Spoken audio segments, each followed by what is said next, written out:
باب اسم من کذب علی النبی اسم من کذب علی النبی صلی اللہ علیہ وسلم اس شخص کے گناہ کا بیان جو حضور پاک صلی اللہ علیہ وسلم پر جھوٹ بولے، یعنی جو بات نبی پاک صلی اللہ علیہ وسلم نے نہیں فرمائی، کوئی شخص ایسی بات حضور کی طرف منسوب کرے، یعنی موضوع اور من غلط حدیث بیان کرنے کا گناہ۔ تو گناہ یہ ہے کہ ایسے شخص کا ٹھکانہ جہنم ہے، اللہ ہم سب کی حفاظت فرمائے۔ اثم من کذب علی النبی صلی اللہ علیہ وسلم، اس شخص کے گناہ کا بیان جو حضور پاک صلی اللہ علیہ وسلم پر جھوٹ بولے۔ وبه قال حدثنا علي بن جعد قال حدثنا أنا شعبة قال أخبرني منصور قال سمعت ربيعي بن حراش يقول سمعت عليا يقول قال النبي صلى الله عليه وسلم لا تكذبوا علي فإنه من كذب علي فَلْيَلِجِ النَّارَ۔ حضرت علی رضی اللہ تعالیٰ عنہ فرماتے ہیں کہ نبی پاک صلی اللہ علیہ وسلم نے ارشاد فرمایا کہ اللہ کے رسول صلی اللہ علیہ وسلم فرماتے ہیں لا تکذبوا علیہ، مجھ پر جھوٹ مت بولا کرو، یعنی میری طرف جھوٹ اور غلط بات منسوب مت کیا کرو۔ فَإِنَّهُ مَنْ كَذَبَ عَلَيَّ، اس لیے کہ جس شخص نے مجھ پر جھوٹ بولا، فَلْيَلِجِ النَّارَ، تو وہ ضرور جہنم کے اندر داخل ہوگا۔ وبه قال حدثنا أبو الوليد قال حدثنا شعبة عن جامع بن شداد عن عامر بن عبد الله بن الزبير عن أبيه قال قلت للزبير إني لا أسمعك تحدث عن رسول الله صلى الله عليه وسلم كما يحدث فلان وفلان، قال أما إني لم أفارقه ولكن سمعته يقول من كذب علي فليتبوأ مقعده من النار۔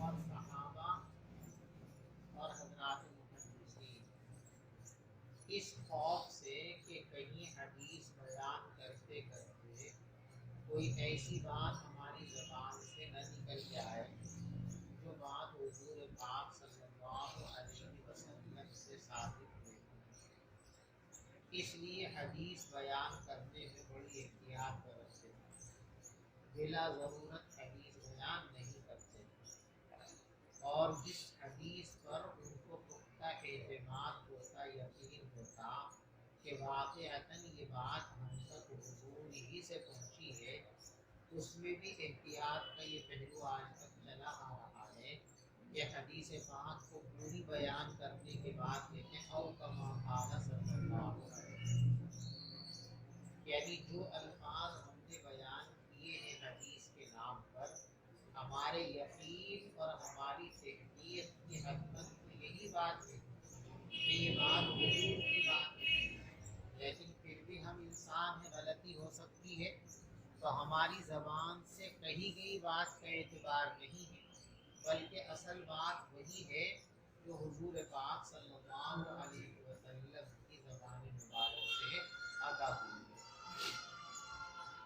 تو یہ حضرت زبیر رضی اللہ تعالیٰ عنہ ایک مشہور صحابی ہیں، اور ان کے بیٹے ہیں عبداللہ۔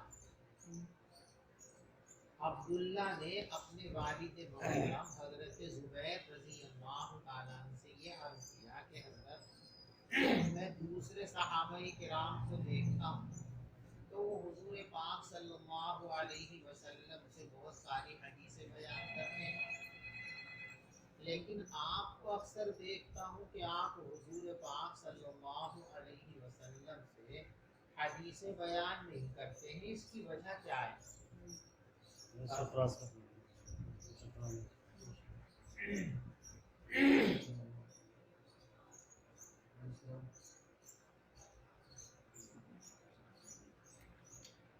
اس کی وجہ کیا ہے؟ تو حضرت زبیر نے فرمایا کہ اس کا یہ مطلب نہیں ہے کہ مجھے حدیثیں یاد نہیں ہیں یا حضور پاک صلی اللہ علیہ وسلم کے پاس میں نہیں جاتا تھا اور مجھے حدیثیں سننے کا موقع نہیں ملتا تھا، ایسا نہیں ہے۔ یعنی میرا حدیث نہ بیان کرنا یہ حدیث نہ جاننے کی وجہ سے نہیں ہے، علم حدیث نہ ہونے کی وجہ سے نہیں ہے، بلکہ اس کی وجہ اصل ہے احتیاط۔ میں نے اپنے والد زبیر سے کہا انی لا اسمعک تحدث عن رسول اللہ، میں آپ کو نہیں سنتا ہوں حضور پاک صلی اللہ علیہ وسلم سے حدیث بیان کرتے ہوئے جس طرح فلاں اور فلاں صاحب بیان کرتے ہیں۔ قال زبیر نے فرمایا اما سنو انی لم افارق، میں اپنی زندگی میں حضور سے علیحدہ نہیں رہا، یعنی ہمیشہ حضور پاک صلی اللہ علیہ وسلم کے قریب رہتا تھا، آپ کی خدمت میں رہتا تھا، سفر میں بھی اور حضر میں بھی ہر وقت آپ کی معیت مجھے حاصل تھی، اس لیے بہت حدیثیں میں نے سنی ہے آپ سے، یہ کیوں بیان نہیں کرتا؟ احتیاط کے پیش نظر کہ کہیں ایسا نہ ہو کہ بھول چوک میں کوئی ایسی بات بیان کر بیٹھوں جو حضور پاک صلی اللہ علیہ وسلم سے ثابت نہ ہو۔ قال تو فرمایا سنو میں حضور پاک صلی اللہ علیہ وسلم سے جدا نہیں رہتا، ولیکن سمعتہ، لیکن میں نے حضور پاک صلی اللہ علیہ وسلم کو ارشاد فرماتے ہوئے سنا من کذب علی فلیتبوأ مقعدہ من النار، جو آدمی میری طرف جھوٹ منسوب کرے تو اس کو اپنا ٹھکانہ جہنم میں بنا لینا چاہیے، یعنی وہ ضرور بے ضرور جہنم میں جائے گا، اللہ ہم سب کی حفاظت کرے۔ وبه قال حدثنا أبو معمر قال حدثنا أبو عبد الوارث عن عبد الزبير قال أنس عبد العزيز قال أنس إنه ليمنعني أن أحدثكم حديثا كثيرا أن النبي صلى الله عليه وسلم قال من تعمد علي كذبا فليتبوأ مقعده من النار۔ حضرت انس رضی اللہ تعالیٰ عنہ فرماتے ہیں انہو صورتحال یہ ہے کہ مجھے روکتی ہے زیادہ حدیث بیان کرنے سے یہ بات کہ نبی پاک صلی اللہ علیہ وسلم نے فرمایا جس نے جان بوجھ کر میری طرف جھوٹ کو منسوب کیا تو لازمی طور پر اس کو اپنا ٹھکانہ جہنم میں بنا لینا چاہیے۔ وبه قال حدثنا المكي بن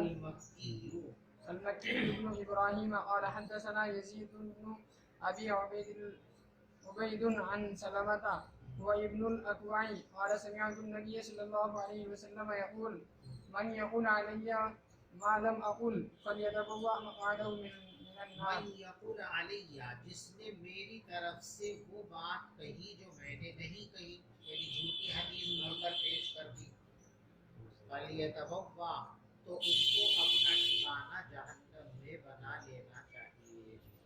وبه قال حدثنا موسى قال حدثنا أبو عوانة عن أبي حسين عن أبي صالح عن أبي هريرة عن النبي صلى الله عليه وسلم قال تسموا باسمي ولا تكتنوا بکنیتی، پیغمبر علیہ الصلوۃ والسلام نے فرمایا کہ میرے نام پر نام رکھ لیا، اس لیے کہ ایک نام کے بہت سارے لوگ ہوتے ہیں تو نام ہو جانے کی وجہ سے تو تشابہ نہیں ہوگا، لیکن کنیت تخصیص پر دلالت کرتی ہے، لہذا دوسرے لوگوں کی کنیت بھی وہی ہو تو اس میں اشتباہ پیدا ہوگا۔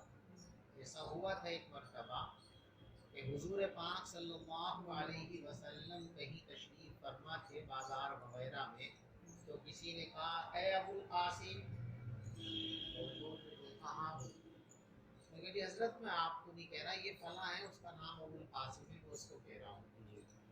اس وقت آپ نے فرمایا تسمو باسمی، تم میرے نام پر نام تو رکھ لیا کرو، یعنی محمد نام رکھ لیا کرو، احمد نام رکھ لیا کرو، لیکن میری جو کنیت ہے ابو القاسم وہ مت رکھا کرو، یعنی کسی کو ابو القاسم کہہ کر مت پکارا کرو، کسی کا نام ابو القاسم مت رکھا کرو۔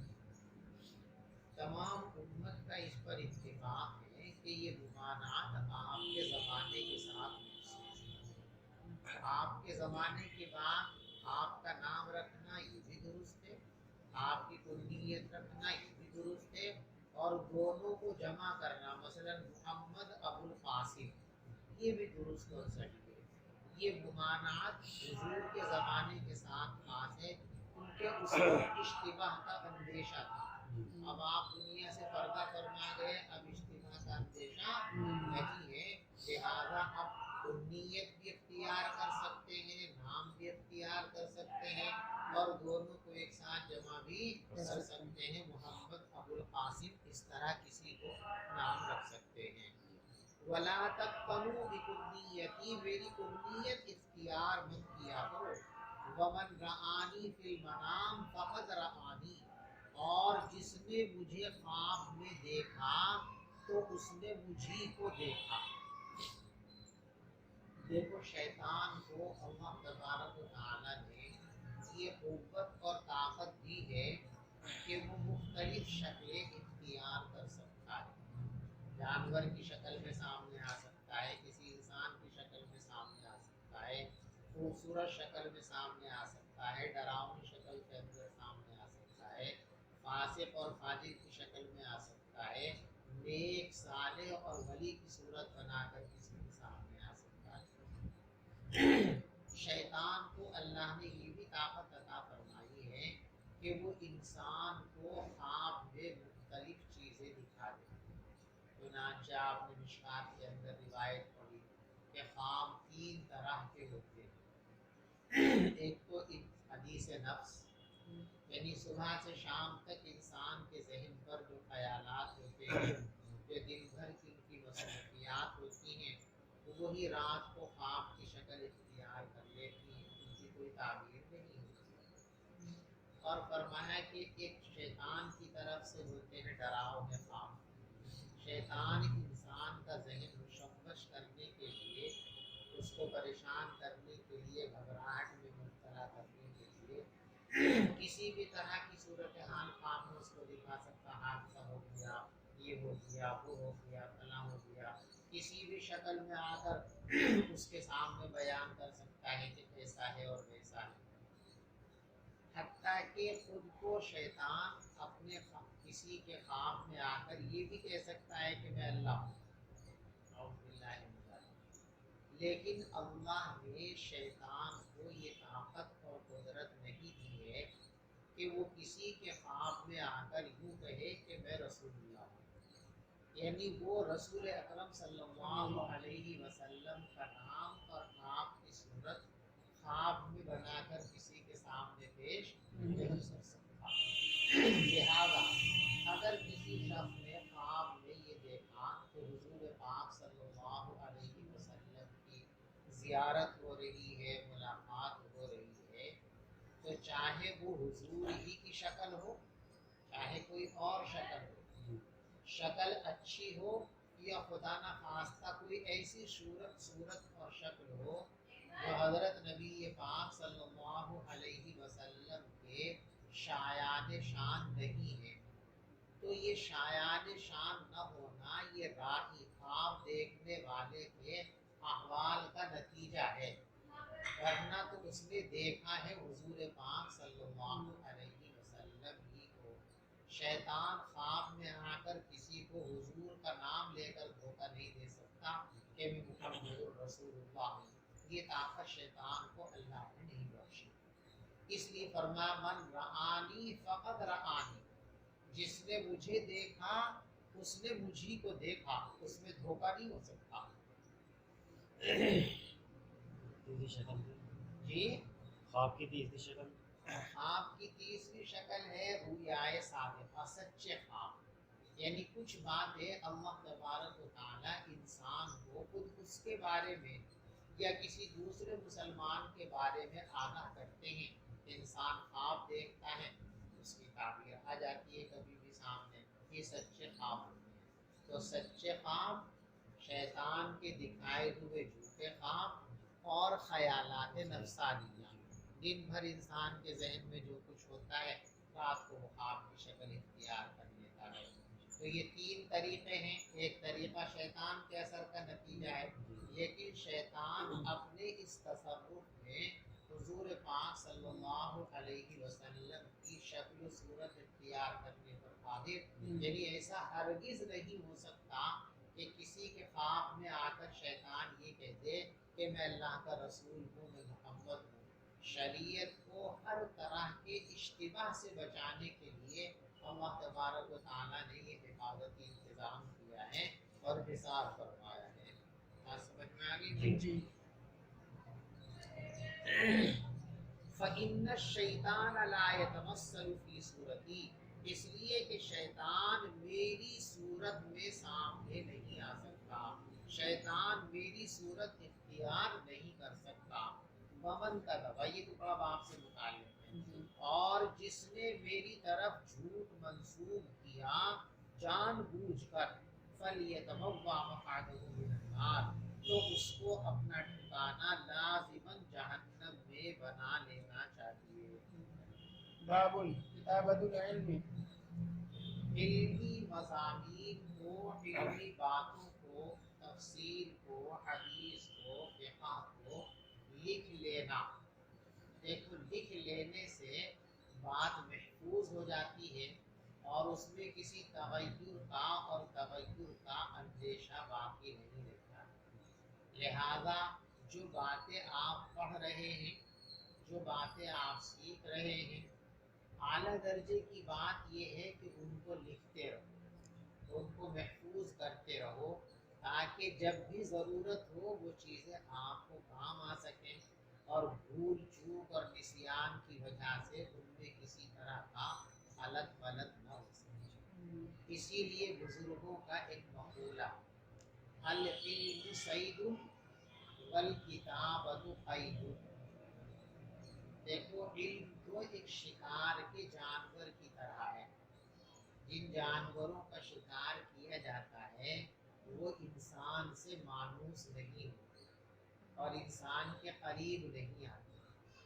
تو علم بھی اسی طریقے سے دور بھاگنے والی چیز ہے. ذرا سی بھی غفلت، جیسے کوئی وحشی جانور ہے، کوئی جنگلی جانور ہے، کوئی پرندہ ہے، آپ کے قابو میں آ گیا، اب آپ نے ذرا سی غفلت برتی وہ بھاگ جائے گا نکل کر. مکمل اس کی حفاظت کرو گے، بندش میں رکھو گے تو آپ کے پاس رہے گا. فرمایا علم بھی اسی طریقے سے انتہائی بے نیاز اور مستغنی ہے. اگر پوری حفاظت کرو گے تو یہ محفوظ رہے گا، اور ذرا سی لاپرواہی برتو گے تو بڑی خوددار چیز ہے. اس لیے کہ علم اللہ کی صفت ہے اور اللہ سب سے زیادہ غنی اور سب سے زیادہ غیور ہے. اللہ بے توجہی کو ذرہ برابر بھی برداشت نہیں کرتے. اسی لیے حدیثوں میں آپ نے پڑھا کہ جب تک انسان نماز پڑھتے ہوئے، عبادت کرتے ہوئے اللہ کی طرف متوجہ رہتا ہے تو اللہ کی رحمت بھی اس کی طرف متوجہ ہوتی ہے. انسان اپنی توجہات کسی اور طرف لے آتا ہے تو اللہ تعالیٰ بھی اپنی خصوصی عنایتیں اور توجہ اور حفاظت ہٹا دیتے ہیں. تو اللہ انتہائی غیور ہیں، مستغنی اور بے نیاز ہیں. تو صفت علم جو اللہ کی صفت ہے یہ بھی انتہائی مستغنی اور بے نیاز ہے. اسے محفوظ رکھو گے ہر طریقے سے. علم کو محفوظ رکھنے کا ایک طریقہ تو یہ ہے کہ اس کی دیکھو علم کی دو صورتیں یا علم کی دو مصداق ہیں. ایک ہے علم کا ظاہر اور ایک ہے علم کی حقیقت. ظاہر علم کی حفاظت کتابت پر موقوف اور حقیقت علم کی حفاظت وہ عمل پر موقوف. اسی لیے کہ جب علم کہیں آتا ہے اجابت تو حتف العمل، علم جب بھی آتا ہے تو وہ عمل کو دعوت دیتا ہے. فَإِنْ أَجَابَ وَإِلَّا فَالْقَحَلَ، اگر علم آتے ہی عمل بھی آ گیا تو بہت اچھی بات ہے، اب علم کی حقیقت محفوظ ہو جاتی ہے. وَلَّا فَالْقَحَلَ، ورنہ تو علم پوچھ کر جاتا ہے. تو ایک ہے علم کی صورت اور ایک ہے علم کی حقیقت. حقیقت علم کو محفوظ رکھنے کا راستہ اس علم پر عمل کرنا ہے. اللہ ہم سب کو اس کی توفیق عطا فرمائے. اسی لیے حضور پاک صلی اللہ علیہ وسلم نے اپنے شاگردوں کو علم پڑھانے کے بعد پہلے کیا فرمایا کہ احفظوہن، جو باتیں میں نے تم کو سکھائی ہیں تم ان کو محفوظ رکھنا. کیسے محفوظ رکھنا؟ بالعمل، عمل کے ذریعے محفوظ رکھنا. وَأَخْبِرُوا بِهِنَّ مَنْ وَرَاءَهُنَّ، اور پھر یہ باتیں دوسروں تک پہنچا دینا. تو ایک ہے حقیقت علم اور ایک ہے صورت علم. حقیقت علم کو محفوظ رکھنے کا طریقہ ہے عمل. انسان جب عمل پر آ جائے گا تو حقیقت علم اس کے اندر پیدا ہو جائے گی، محفوظ ہو جائے گی. اور حقیقت محفوظ ہو جائے گی تو صورت بھی اس کے تابع ہو کر کے انشاءاللہ محفوظ ہو جائے گی. اور صورت علم جو ہے اس کو محفوظ رکھنے کا بہترین طریقہ ہے کتاب، اس کو لکھ لینا اور محفوظ کر لینا. پہلے زمانے کے اندر اکثر طلباء کے پاس سبق میں کاپی ہوتی تھی اور استاذ کی جو تقریر ہوتی تھی اس کو اجمالاً اور اشاروں میں لکھ لیا کرتے تھے اور پھر اس کو اپنے کمرے میں آ کے مفصل طور پر لکھ لیا کرتے تھے. 99% طلباء کا پہلے یہ معمول تھا.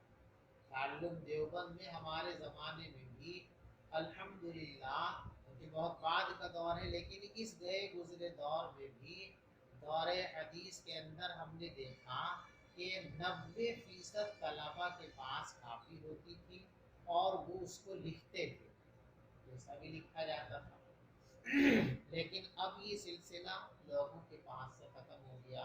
اب تو کاپی لکھنے کے واسطے کیا لائیں گے، اب تو جو متعلقہ درسی کتاب ہے طلباء اس کو لانے کے اندر بھی تکلف محسوس کرتے ہیں، بول محسوس کرتے ہیں.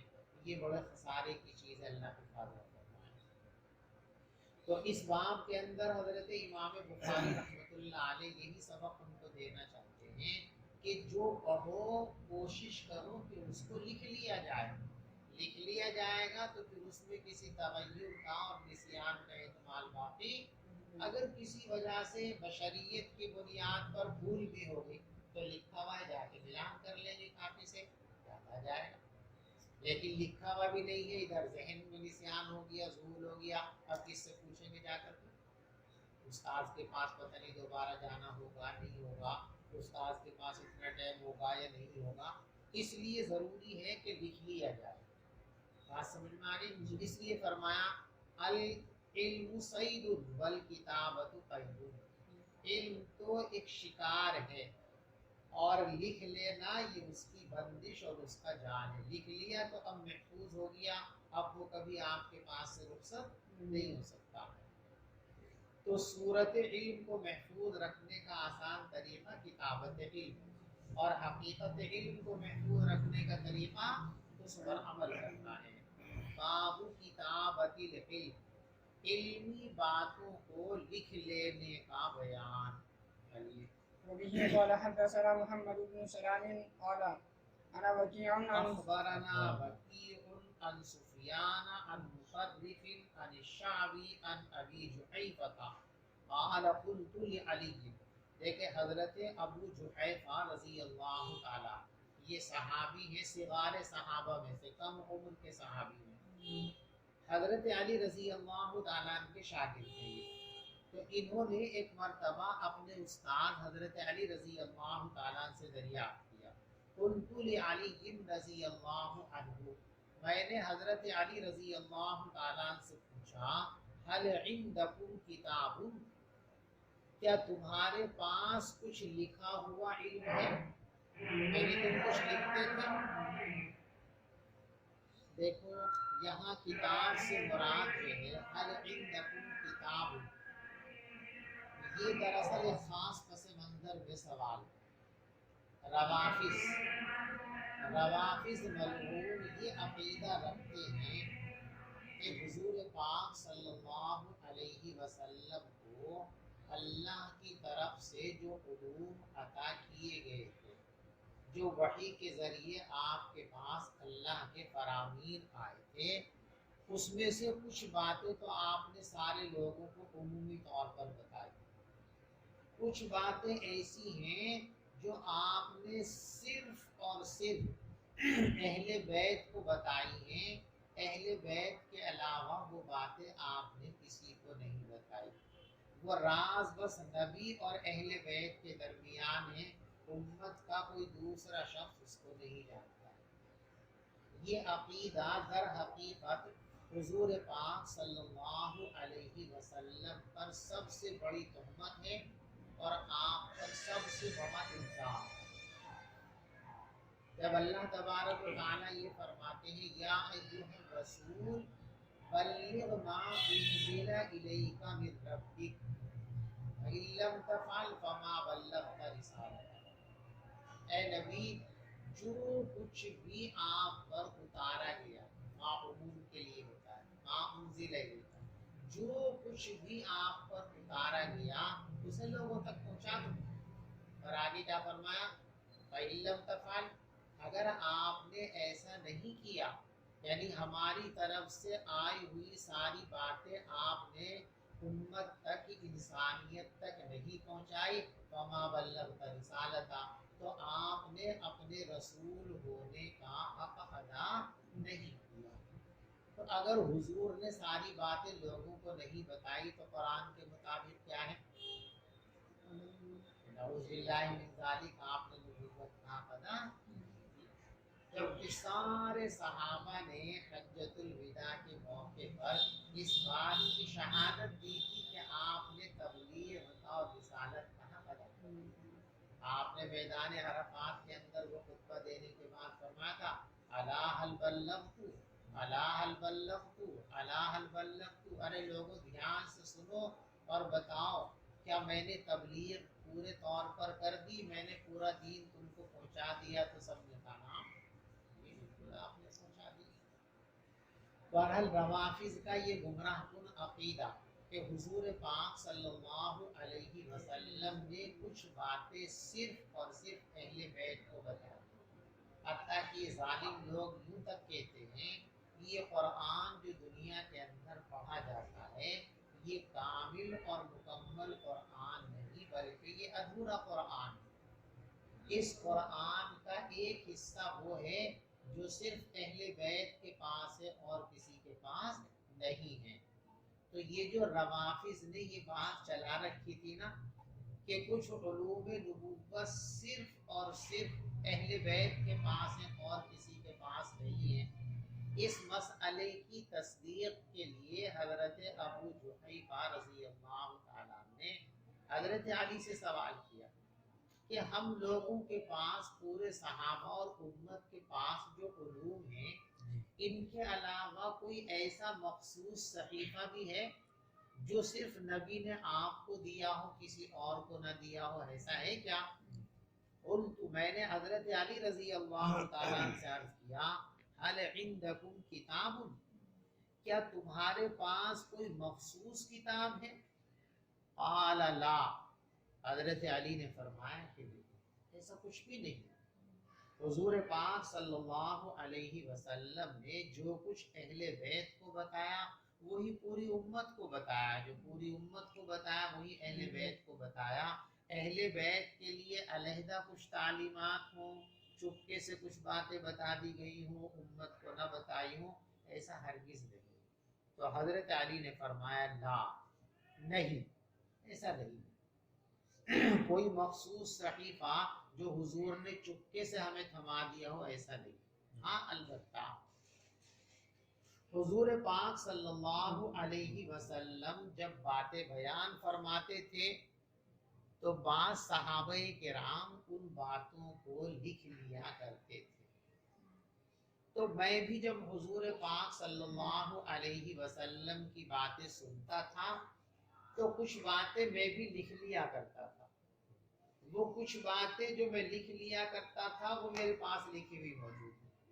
لیکن وہ ایسے نہیں کہ پردے میں حضور مجھے بتاتے تھے، عمومی مجلس کے اندر ارشاد فرماتے تھے، لوگ سنتے تھے، کچھ لکھتے تھے، کچھ نہیں لکھتے تھے، تو میں کبھی کبھی کچھ باتیں لکھ لیا کرتا تھا، وہ میرے پاس لکھی ہوئی موجود ہیں. یہ ترجمۃ الباب ہے.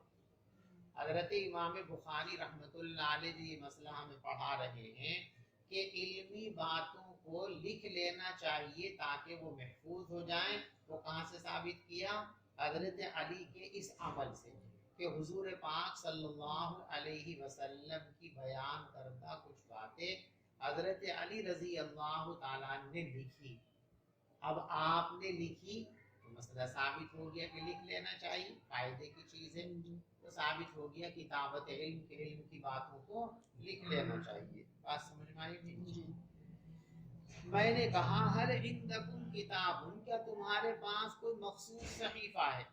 آپ نے فرمایا کہ نہیں، الا کتاب اللہ، سوائے اللہ کی کتاب ہے. جو اللہ کی کتاب قرآن سب کے پاس ہے وہی قرآن و کتاب اہل بیت کے پاس بھی ہے. او فہم اعطیہ رجل مسلم، دیکھو قرآن سب کے لیے یکساں طور پر نازل ہوا. صحابہ، تابعین، کبار صحابہ، صغار صحابہ، سب کے لیے ایک ہی قرآن. حضور کے زمانے سے قیامت تک آنے والے تمام انسانوں کو ایک ہی قرآن، سب کو اسی قرآن کو پڑھنا ہے، اسی پر عمل کرنا ہے. لیکن اس قرآن کو سمجھنے کی صلاحیت، دیکھو نفس قرآن سب کے لیے عام ہے، لیکن فہم قرآن یہ سب کے لیے عام. مجھے جاہل لوگ یوں کہتے ہیں آج کے زمانے میں کہ مولویوں نے قرآن پر اجارہ داری کر رکھی ہے، وہ لوگوں کو پڑھنے سے اور سمجھنے سے منع فرماتے ہیں. یہ حدیث ان لوگوں کے منہ پر تماچا. پابندی علماء نہیں لگاتے، یہ تو اللہ کی تقسیم ہے. کیا فرمایا؟ او فہم اعطیہ رجل مسلم، میرے پاس کتاب ہے قرآن پاک ہے، اور وہ فہم ہے، وہ سمجھنے کا ملکہ ہے، قرآن فہمی کی وہ صلاحیت ہے جو اللہ کی طرف سے کسی مسلمان کو دی جاتی. تو فہم قرآن، دیکھو قرآن کے دو حصے. قرآن کا ایک حصہ وہ ہے جو مواعظ پر، نصیحتوں پر مشتمل، اس کا سمجھنا آسان ہے اور عام ہے. قرآن کہتا ہے وَلَقَدْ يَسَّرْنَا الْقُرْآنَ لِلذِّكْرِ، ہم نے تو قرآن کو نصیحت حاصل کرنے کے لیے بہت آسان کر دیا. مثال بیان فرمائی وَلَقَدْ صَرَّفْنَا لِلنَّاسِ فِي هَذَا الْقُرْآنِ مِنْ كُلِّ مَثَلٍ، ہم نے قرآن میں ہر طرح کی مثالیں پیش کی ہیں تاکہ لوگ سمجھ جائیں. اور ایک ہے احکام کا باب. یہ احکام کا باب ہر آدمی کی سمجھ میں آنے والا نہیں ہے، اس کے لیے بہت سارے علوم اور خدا داد مخصوص صلاحیتیں درکار ہیں. جس کے پاس وہ ہوتی ہے صلاحیتیں وہ قرآن کو سمجھتا ہے، اور جس کے پاس نہیں ہوتی ہیں نہیں سمجھ پاتا ہے. تو علماء کی طرف سے اجارہ داری نہیں ہے. علماء تو یہ کہتے ہیں سمجھو، اس لیے کہ حضور نے فرمایا کہ سمجھو. قرآن کے جو حقوق مسلمانوں پر اللہ کے رسول صلی اللہ علیہ وسلم کی طرف سے عائد کیے گئے، ان میں ایک حق یہ بھی ہے وَتَدَبَّرُوا مَا فِيهِ، اور قرآن میں جو کچھ ہے اس پر غور و فکر کیا کرو، لیکن اس کے لیے اپنے اندر پہلے صلاحیت پیدا کرو. بغیر صلاحیت کے کوئی کام. تو حضرت علی نے فرمایا کہ ہمارے پاس ایسا تو کچھ نہیں ہے کہ علیحدہ سے کوئی صحیفہ ہو، لیکن اتنی بات ضرور ہے کہ اللہ کی طرف سے جو مخصوص فہم دی جاتی ہے وہ مخصوص فہم اللہ نے مجھ کو عطا فرمائی ہے.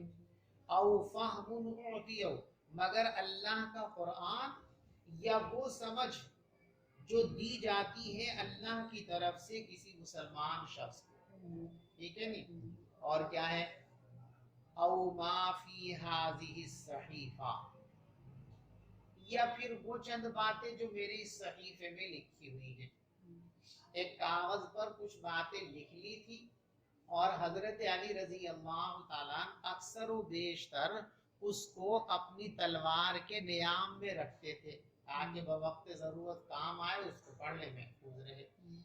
تو فرمایا او ما فی ہذہ الصحیفہ، یا پھر وہ باتیں جو اس صحیفے کے اندر لکھی ہوئی ہے، دیکھو بہن اس کو التی کانت فی قراب سیدی، وہ تحریر جو ہر وقت حضرت علی رضی اللہ تعالیٰ عنہ کی تلوار کے نیام میں رہا کرتی تھی۔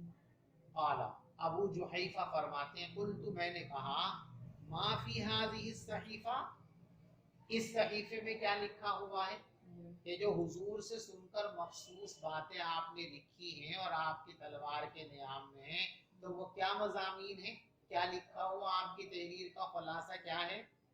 قال، تو حضرت علی نے فرمایا العقل، عقل کے معنی دیت، انسان کسی انسان کی جان لے لے، اس جان کے بدلے میں جو مال وصول کیا جاتا ہے وہ دیت کہلاتا ہے۔ انسان کسی انسان کے جسم کو نقصان پہنچا دے، آنکھ توڑ دے، کان کاٹ لے، ہاتھ کاٹ دے، ہونٹ کاٹ لے، دانت توڑ دے، آنکھ توڑ دے، ان پر جو مالی جرمانہ ہے، ان سب کو کیا کہتے ہیں؟ دیت کہتے ہیں۔ تو فرمایا میرے پاس جو لکھا ہوا ہے وہ دیت کے احکام ہے، یعنی حضور پاک صلی اللہ علیہ وسلم نے ایک موقع پر دیت کی تفصیل بیان فرمائی تھی کہ اس صورت میں یہ ہے، اس صورت میں یہ ہے، اس عضو کا بدلہ یہ ہے، اس چیز کی دیت یہ ہے۔ تو وہ تمام تفصیلات جو دیت کی پیغمبر علیہ السلام نے سب کے سامنے بیان فرمائی تھی، تنہائی میں نہیں، سب کے سامنے بیان فرمائی تھی، میں نے ان کو لکھ لیا تھا، وہ میرے پاس محفوظ ہے۔ دوسری چیز وفقاء الاسیر، قیدیوں کو چھڑانا۔ حضور پاک صلی اللہ علیہ وسلم نے مختلف موقعوں پر غلاموں کو آزاد کرانے کی ترغیب دی، قیدیوں کو آزاد کرانے کی ترغیب دی، تو اس کے متعلق جو آپ کی ہدایات تھی وہ میں نے لکھی تھی۔ تیسری چیز لا یقتل مسلم بکافر، حضور پاک صلی اللہ علیہ وسلم نے ایک موقع پر یہ قانون اور اعلان فرمایا تھا کہ کسی مسلمان کو کسی کافر کے بدلے قتل نہیں کیا جائے۔ دیکھو ایک مسلمان دوسرے مسلمان کو اگر قتل کر دے تو اس کی سزا قصاص ہے، جان بوجھ کر کسی نے کسی کو قتل کر دیا، یا ایھا الذین آمنوا کتب علیکم القصاص فی القتلی، اے مسلمانوں مقتولین کے سلسلے میں تمہارے اوپر قصاص لازم قرار دیا گیا ہے۔ لیکن کوئی مسلمان کسی کافر کو قتل کر دے، دیکھو میدان جنگ کے اندر کسی حربی کافر کو قتل کر دیا، اس میں تو کوئی اختلاف نہیں ہے، سب کے نزدیک تو ثواب کا کام ہے۔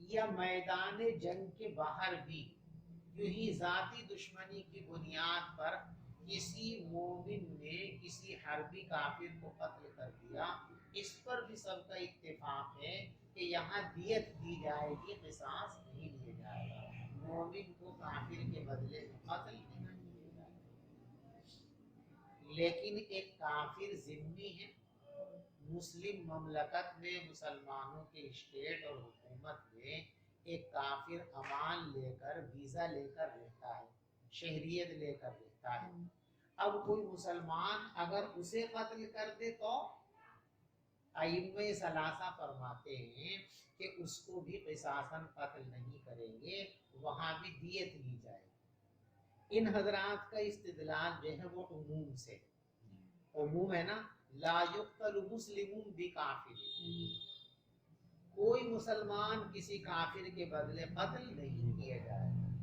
لیکن امام اعظم ابو حنیفہ رحمۃ اللہ علیہ کی رائے ہے کہ ذمی اس سے مستثنا، اس لیے کہ گورنمنٹ نے اسلامی مملکت میں اس کی جان کے تحفظ کی ذمہ داری لے لی ہے۔ اب ایسے شخص کو قتل کرنا گویا اسلامی مملکت کے نظام میں خلل اندازی کرنا ہے۔ اس لیے فرمایا کہ اس صورت کے اندر اس کی گنجائش اور اجازت نہیں ہے، وہاں قتل کیا جائے گا۔ اسی لیے دیکھو یہاں لکھا ہے حربی کی، دکھ رہا نا اوپر آپ کو؟ بات سمجھ میں آ گئی آپ کو بھی؟ چلیے اگلی روایت پڑھیے۔ وبه قال حدثنا أبو نعيم الفضل بن دكين قال حدثنا شيبان عن يحيى شیبان عن یحیی عن ابی سلمة عن ابی ہریرہ رضی اللہ عنہ ان خزاعة قتلوا رجلا من بنی لیث عام فتح مکة بقتیل منهم قتلوه فأخبر بذلك النبي صلى الله عليه وسلم فركب راحلته فخطب فقال إن الله حبس عن مكة القتل أو الفيل قال محمد وجعلوه على الشك كذا قال أبو نعيم القتل أو الفيل وغيره يقول الفيل وسلط عليهم رسول الله صلى الله عليه وسلم والمؤمنون ألا وإنها لم تحل لأحد قبلي ولا تحل لأحد بعدي ألا وإنها حلت لي ساعة من نهار ألا وإنها ساعتي هذه حرام لا يقتلى شوكها ولا يعضد شجرها ولا تلتقط ساقطتها إلا لمنشد فمن قتل فهو بخير النذيرين إما أن يعقل وإما أن يقاد أهل القتيل فجاء رجل من أهل اليمن فقال اكتب لي يا رسول الله فقال اكتبوا لأبي فلان فقال رجل من قريش إلا الإذخر يا رسول الله فإنا نجعله في بيوتنا وقبورنا فقال النبي صلى الله عليه وسلم إلا الإذخر إلا الإذخر۔ دیکھو یہ حدیث بڑی طویل حدیث ہے، اس کا جو جملہ ترجمۃ الباب سے متعلق پہلے اس جملے کو دیکھ لو پھر حدیث کی تشریح کریں گے۔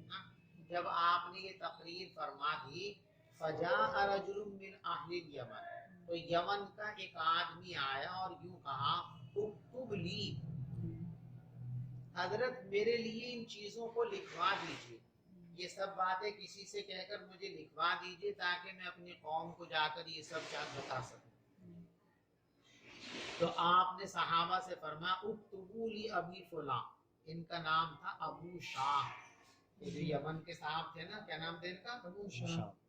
کہا بھئی یہ باتیں ابو شاہ کو لکھ کر کے دے دو۔ بس یہ ترجمۃ الباب ہے کہ حضور پاک صلی اللہ علیہ وسلم نے لکھنے کی اجازت اور حکم فرمایا، تو معلوم ہو گیا کہ علمی باتوں کو محفوظ رکھنے کے لیے ان باتوں کو لکھ لینا اور ان کو محفوظ کر لینا یہ جائز اور ثابت ہے، درست اور صحیح۔ آپ سمجھئے یہ ترجمۃ الباب ہو گیا نا، یعنی اس حدیث کے اس جملے سے نفس مسئلہ ثابت کیا کہ حضور نے لکھنے کی اجازت مرحمت فرمائی۔ اب آپ پوری حدیث کو سمجھیے۔ حضرت ابو ہریرہ رضی اللہ تعالیٰ فرماتے ہیں ان خزاعۃ قتلوا رجلا من بنی لیث، آپ کو یہ بات پہلے سے معلوم ہے کہ عربوں کا ایک مزاج تھا، ایک مرتبہ کسی سے لڑائی ہو گئی تو ایسا نہیں کہ بس ہو گئی تو ختم ہو گئی، ہو گئی تو بس ہو گئی، صدیوں تک وہ لڑائی چلتی رہی۔ اس خاندان کا موقع ملا، اس والے کو پکڑ کے مار ڈالا، اب وہ تلاش میں رہتے تھے، ان کا موقع ملا تو وہ اس خاندان کے آدمی کو پکڑ کے مار دیا کرتے تھے، ان کا موقع لگتا یہ مارتے، ان کا موقع لگتا یہ مارتے، سمجھ گئے؟ تو بنو لیث اور خزاعہ یہ دو قبیلے اور خاندان ہیں، زمانے جاہلیت سے ان کی باہمی جنگ اور لڑائی چلی آ رہی تھی، گینگوار چل رہا تھا۔ خزاعہ کا موقع ملتا تو بنی لیس کے آدمی کو پکڑ کے مار دیتے تھے، بنو لیس کا موقع ملتا تو وہ خزاعہ کے آدمی کو پکڑ کے مار دیا کرتے تھے۔ اسلام جب آیا اسی زمانے میں اتفاقاً بنو لیس کے آدمی کا داؤ لگا اور اس نے خزاعہ کے ایک آدمی کو مار ڈالا۔ تو اب خزاعہ تلاش میں تھے کہ بنو لیس کا کوئی آدمی ہتھے چڑھے تو اس کو اڑا دیں، تلاش میں تھے، کہیں ہاتھ نہیں لگا۔ فتح مکہ کے موقع پر خزاعہ کے لوگ بھی تھے، بنو لیس کے لوگ بھی تھے۔ اب خزاعہ کے ایک آدمی نے دیکھا کہ بھئی انہوں نے ہمارا آدمی مار رکھا نا، جی تو انہوں نے ہمارا آدمی مار رکھا ہے، اب یہ آدمی ہے تو اب اس کو دیکھو موقع ہے اڑا دو۔ تو خزاعہ نے بنو لیس کے اس آدمی کو مار ڈالا۔ اب ہنگامہ ہو گیا تو پیغمبر علیہ السلام کو اس کی خبر دی گئی۔ تو پہلے تو آپ نے لوگوں کو سمجھایا کہ دیکھو مکے جیسی جگہ تم یہ حرکت کرتے ہو، یہ تو بڑی شنی حرکت ہے۔ مکہ تو ایک ایسی جگہ ہے کہ یہ ہمیشہ سے محترم ہے اور قیامت تک محترم رہے گا۔ مکہ کے اندر کسی کو مارنے کی، کاٹنے کی، ان سب چیزوں کی اجازت نہیں ہے۔ اب کسی کو یہ سوال پیدا ہو سکتا تھا کہ حضرت جب مکے میں کسی کو مارنے کی، کاٹنے کی، پیٹنے کی اجازت نہیں ہے تو آپ جو تلوار لے کر کے آئے ہیں یہاں، اگر مشرکین جو ہے آپ کے مقابلے پہ اس وقت کھڑے ہوتے تو آپ کیا کرتے؟ قتل کرتے۔ تو جب یہاں قتل کرنا جائز نہیں، مارنا دشمن کو بھی جائز نہیں، تو آپ کیسے مارتے؟ یا آپ نے جو بعض لوگوں کو قتل، عموماً تو معافی دیتی تھی سب کو آپ نے، لیکن کچھ لوگوں کو معافی سے مستثنا رکھا گیا تھا، ان کو قتل کیا گیا تھا۔ تو کسی کے ذہن میں آ سکتا تھا کہ جب یہاں قتل ممنوع ہے تو آپ نے کھلا کھلا کافر کو کیسے قتل کر دیا؟ تو اس کا جواب دیا کہ مکہ ہمیشہ سے محترم ہے، ہمیشہ محترم رہے گا، اور مجھ سے پہلے کسی شخص کے لیے بھی مکے میں قتل اور قتال کی اجازت نہیں ہے۔ اللہ نے خاص طور پر مجھے اجازت دی، اور مجھے جو اجازت تھی وہ بھی عام اجازت نہیں ہے، بس خاص انہی لمحات کے لیے تھی۔ ان لمحات کے بعد میں میرے لیے بھی جائز نہیں ہے کہ مکے کے اندر میں کسی کو قتل کروں۔ یہ تو آپ نے عمومی نصیحت فرمائی جس میں مکے کے احترام کا بیان ہے، ٹھیک ہے۔ خزاعہ نے قتل کر دیا بنو لیس کے ایک آدمی کو فتح مکہ کے سال، اپنے ایک مقتول کے بدلے میں جس کو بنو لیس نے قتل کر دیا تھا۔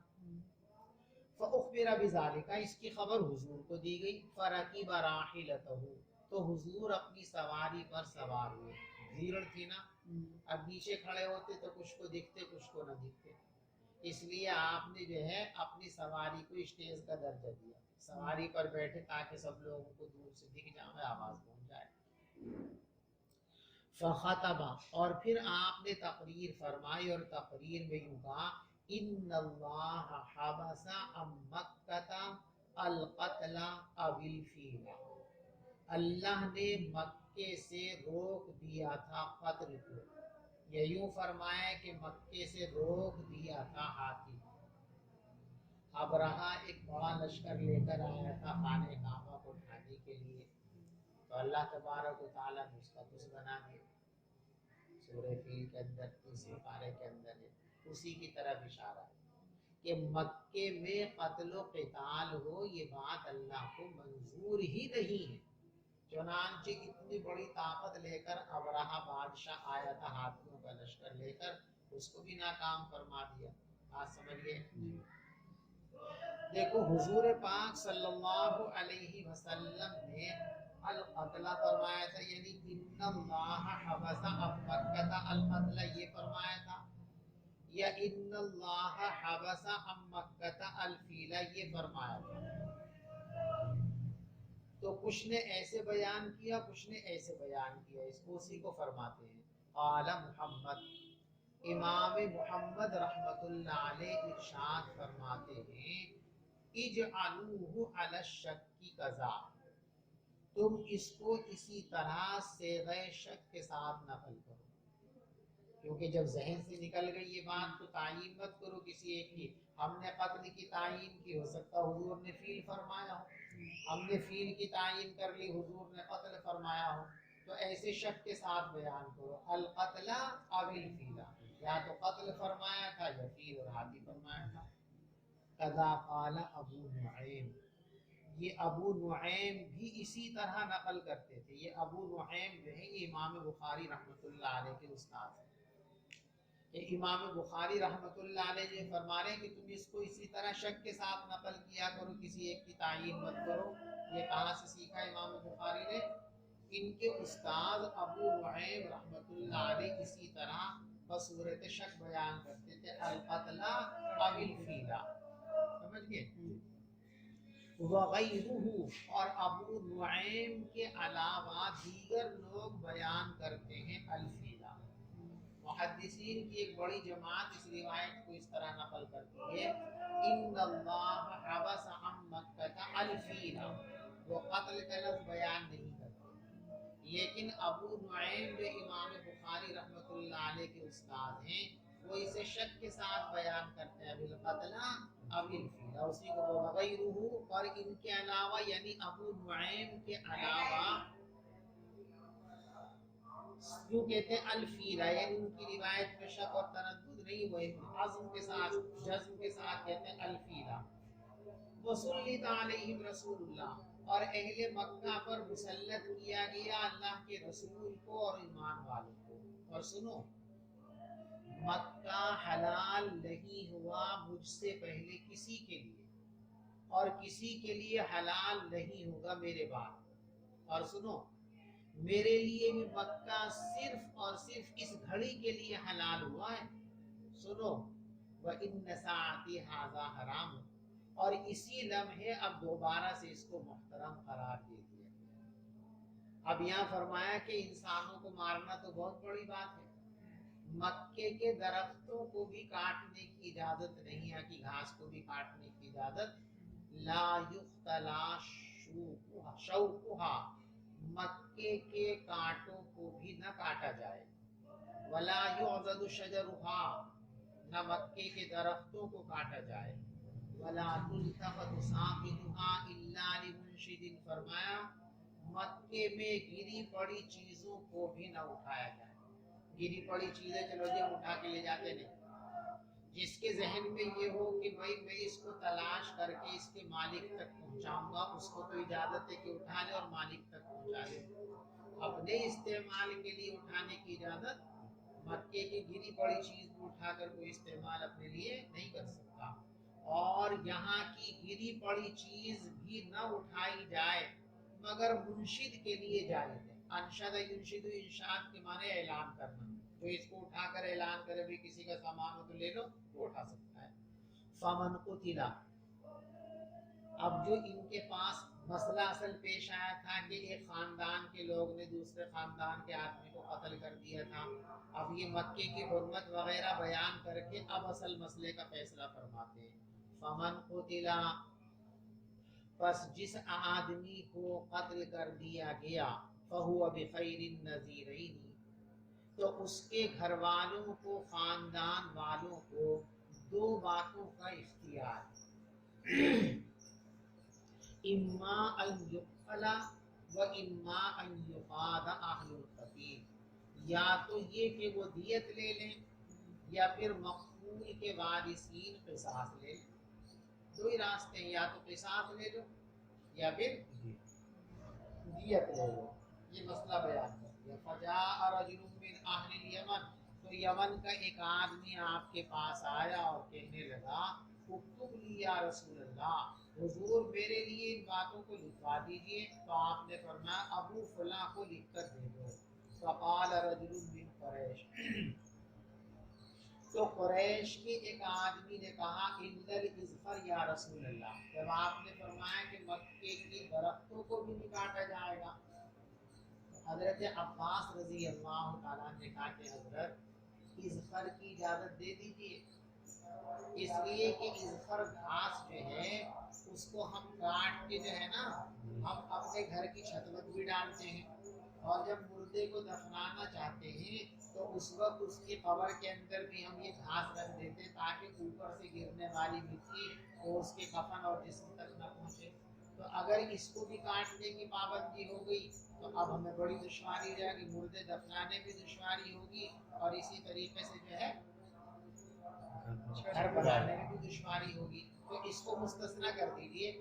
تو قریش کے ایک آدمی نے کہا الا الاذخر یا رسول اللہ، حضور اذخر کا استثناء فرما دیجیے، فإنا نجعله في بيوتنا وقبورنا، اس لیے کہ ہم اذخر کو استعمال کرتے ہیں اپنے گھروں کے بنانے میں اور اپنے قبر کے بنانے میں۔ تو پیغمبر علیہ السلام نے فرمایا الا الاذخر، الا الاذخر، سوائے اذخر کے، سوائے اذخر کے، یعنی اذخر تو ضرورت کے لیے کاٹی جا سکتی، کوئی اور درخت مکے کا کاٹنا جائز نہیں ہے۔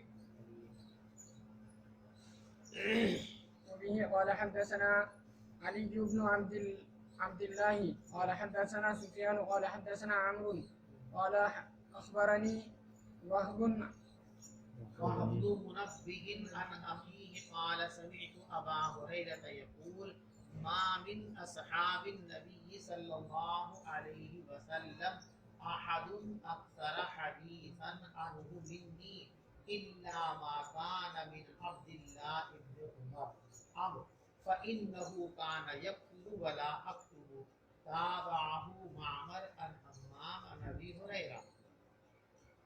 دیکھو لکھنا جائز ہے علمی باتوں کو، یہ مسئلہ چل رہا ہے نا، اس حدیث سے بھی یہ مسئلہ ثابت کرتے ہیں۔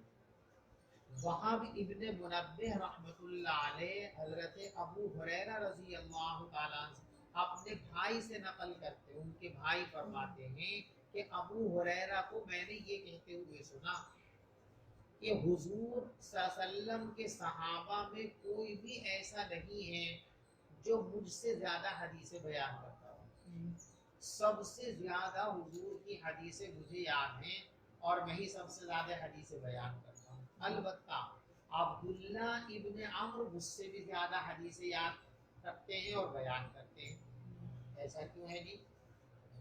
حضرت ابو ہریرہ فرماتے ہیں کہ ایسا نہیں کہ ان کی قوت حافظہ مجھ سے زیادہ تھی، بلکہ اس کی وجہ یہ ہے کہ میں تو حدیثیں لکھتا نہیں تھا اور عبداللہ ابن عمر حدیثیں لکھ لیا کرتے تھے، تو لکھنے کی وجہ سے ان کو بھولنے کا امکان نہیں تھا، جتنی سنی سب کی سب محفوظ ہو گئی۔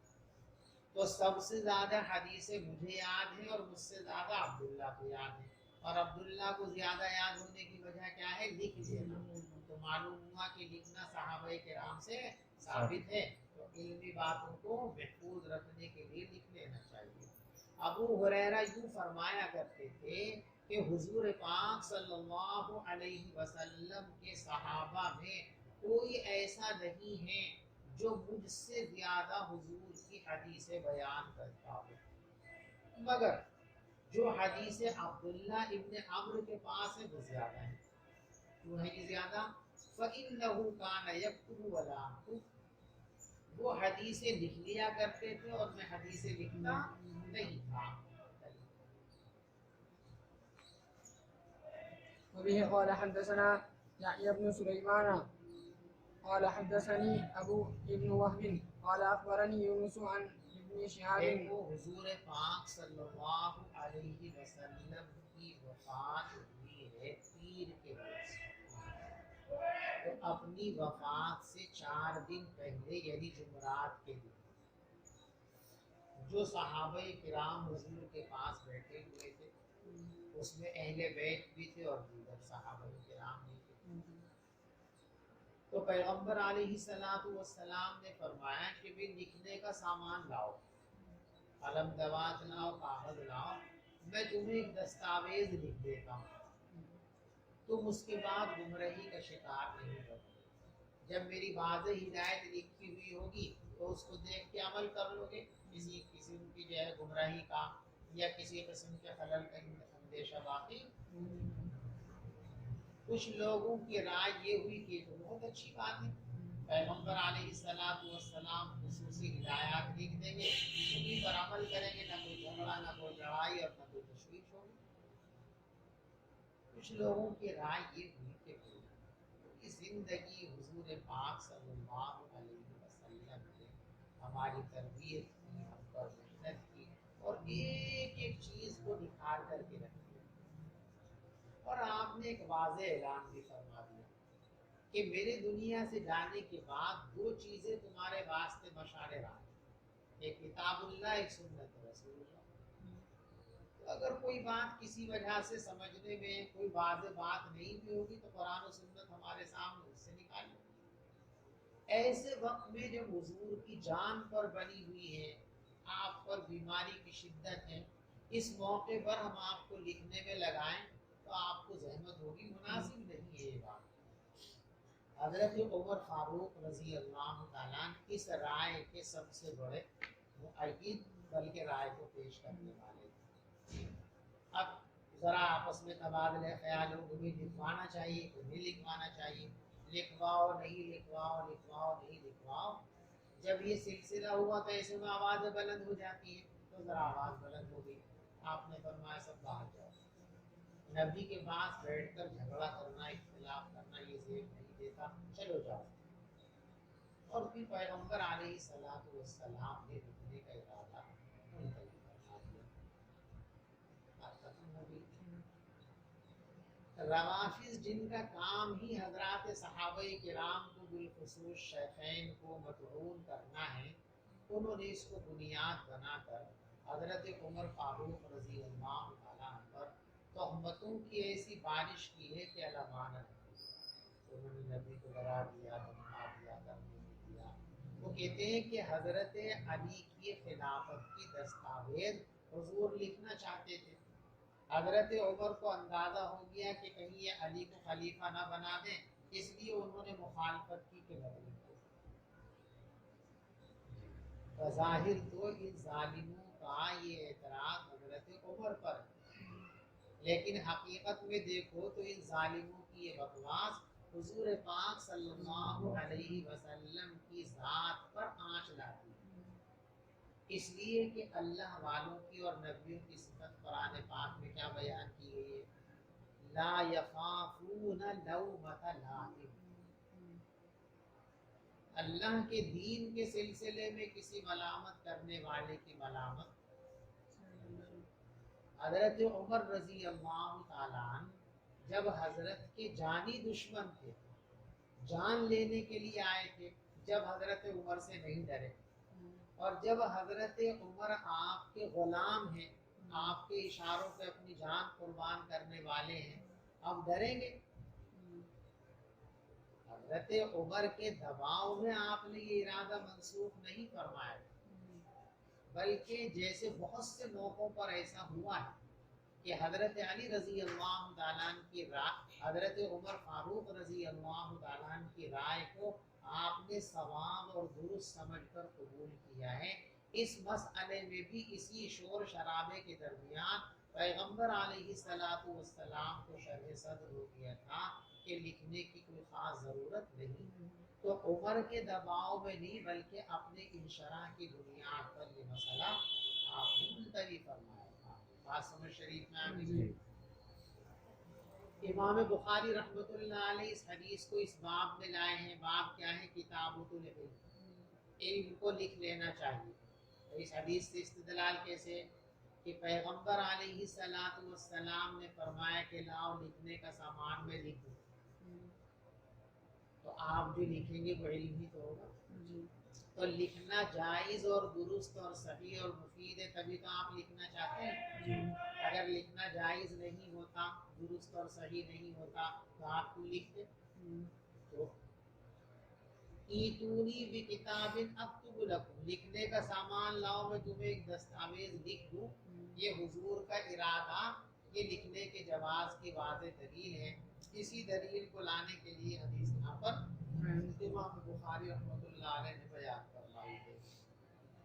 عبداللہ ابن عباس رضی اللہ تعالیٰ عنہ فرماتے ہیں لما اشتد بالنبی صلی اللہ علیہ وسلم وجعہ، جب حضور پاک صلی اللہ علیہ وسلم کی بیماری سخت ہو گئی، قالت، آپ نے فرمایا ایتونی بکتاب اکتب لکم کتابا، میرے پاس لکھنے کا سامان لاؤ، یا کتاب کا ترجمہ لکھنے کا سامان۔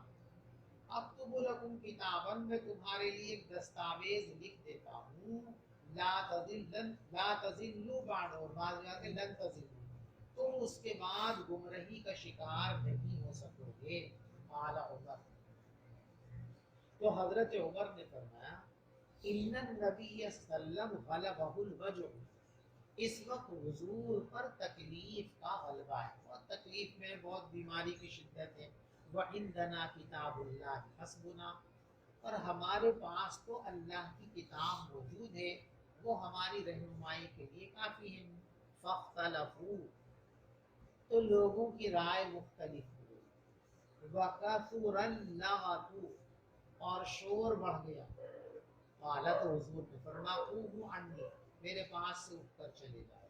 وَلَا يَنبَغِي عِنْدِي التَّنَازُعُ، اور میرے پاس جھگڑنا مناسب نہیں۔ بعض روایتوں کے لا ينبغي عند نبی، نبی کے پاس جھگڑا مناسب۔ فخرج ابن عباس، تو ابن عباس رضی اللہ تعالیٰ عنہ باہر نکلے۔ دیکھو بظاہر خرجہ سے یہ سمجھ میں آتا ہے کہ عبداللہ ابن عباس اس مجلس میں موجود تھے، اور آگے جو جملہ ہے ان الرزیہ، یہ جملہ حضرت نے اسی وقت نکل کر کے بیان فرمایا۔ ایسا سمجھ میں آ رہا ظاہر عبارت سے، لیکن ایسا نہیں۔ حضرت عبداللہ ابن عباس تو اصاغیر صحابہ میں ہیں، اس وقت مجلس میں موجود بھی نہیں تھے، اور یہ تبصرہ انہوں نے اس وقت نہیں فرمایا۔ حضور پاک صلی اللہ علیہ وسلم کی وفات کے بعد کسی موقع پر اپنے شاگردوں کو یہ واقعہ سناتے ہوئے تب یہ تبصرہ فرمایا تھا کہ بھئی اس دن کا وہ واقعہ ہمارے لیے بڑا مشقت کا اور بڑا ہی سخت تکلیف کا ہے۔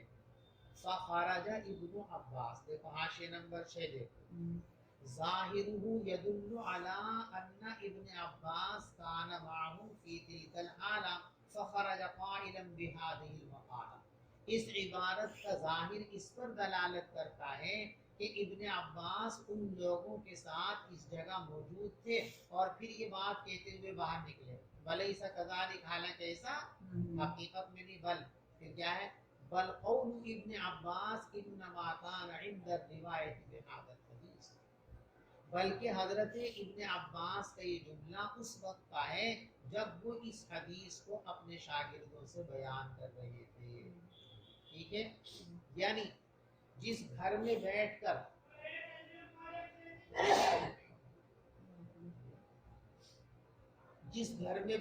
حضرت عبداللہ نے یہ حدیث اپنے شاگردوں کو پڑھائی تھی، حدیث پڑھا دی، حدیث پڑھا کر جب نکلے درسگاہ سے باہر، تو درسگاہ سے باہر نکلتے ہوئے یہ تبصرہ فرمایا ان الرزیہ تھا، سمجھے؟ تو عبداللہ ابن عباس باہر نکلے یہ کہتے ہوئے ان الرزیہ کل الرزیہ، انتہائی بڑی مصیبت ہے وہ بات جو رسول پاک صلی اللہ علیہ وسلم اور آپ کی دستاویز کے درمیان حاضر ہو گئی تھی۔ ان کا خیال ہے کہ اگر لکھ لیا جاتا، دیکھو بعض لوگوں نے تو اس کا مطلب یہ بیان کیا کہ حضرت عبداللہ ابن عباس رضی اللہ تعالیٰ عنہ یہ کہنا چاہتے ہیں کہ اگر اس وقت دستاویز لکھوا لی جاتی تو خلافت کے مسئلے میں اختلاف نہ ہوتا۔ حالانکہ یہ مطلب ہے خلافت کا مسئلہ تو حضور پاک صلی اللہ علیہ وسلم نے اشاروں اور قرائن میں اپنی زندگی میں بالکل صاف کر دیا تھا کہ ابو بکر کے علاوہ کوئی اس کا مستحق ہو ہی نہیں سکتا۔ آپ نے یہاں تک فرما دیا تھا کہ اگر کسی شخص نے ابو بکر کے مقابلے پر آنے کی کوشش بھی کی تو نہ اللہ اس بات کو قبول کرے گا اور نہ اللہ کے بندے اس بات کو، یعنی ایسا ممکن ہی نہیں ہے کہ کوئی اور خلیفہ بن جائے۔ تو عبداللہ ابن عباس جو یہ کہتے کہ بھئی بڑی مصیبت کا وقت تھا، کاش وہ کتابت لکھوا لی جاتی کہ دستاویز، تو یہ مطلب نہیں کہ وہ یہ کہتے ہیں کہ بھئی خلافت کے مسئلے میں جو اختلاف ہوا وہ نہ ہوتا، یا خلافت صحیح مقام پر پہنچ جاتی نعوذ باللہ غلط مقام پر ہے جیسا کہ روافظ کہتے ہیں، ایسا نہیں ہے۔ ہاں، مطلب یہ ہے کہ کتابت وہ لکھوا لی جاتی تو ظاہر بات ہے صدیق اکبر ہی کے لیے لکھی جاتی۔ یہ جو بعد میں روافظ کو شوشہ بازی اور فتنہ بازی کا موقع ملا کہ اگر لکھی جاتی دستاویز تو علی کے لیے کی جاتی، یہ فتنہ پیدا کرنے کا موقع، تو ان کو افسوس خلافت پر نہیں، خلافت کے مسئلے پر جو جھوٹا شور و غوغا باطل چیز پھیلا رہے روافظ، اس روافظ کے طرز عمل پر تکلیف ہے۔ اور ان کے کہنے کا منشا کیا ہے کہ اگر لکھا جاتا تو روافظ کو یہ کہنے کا موقع نہ، خلافت تو انہی کے لیے طے تھی، اور ابن عباس کو یا اہل بیت میں سے کسی کو بھی صدیق اکبر کے خلافت میں کوئی اختلاف اور کوئی بھی ناراضگی نہیں تھی۔ ابن عباس فرمایا کرتے تھے کہ بڑی مصیبت وہ چیز تھی جو پیغمبر علیہ السلام کے درمیان اور دستاویز لکھے جانے کے درمیان حائل ہو گئی تھی۔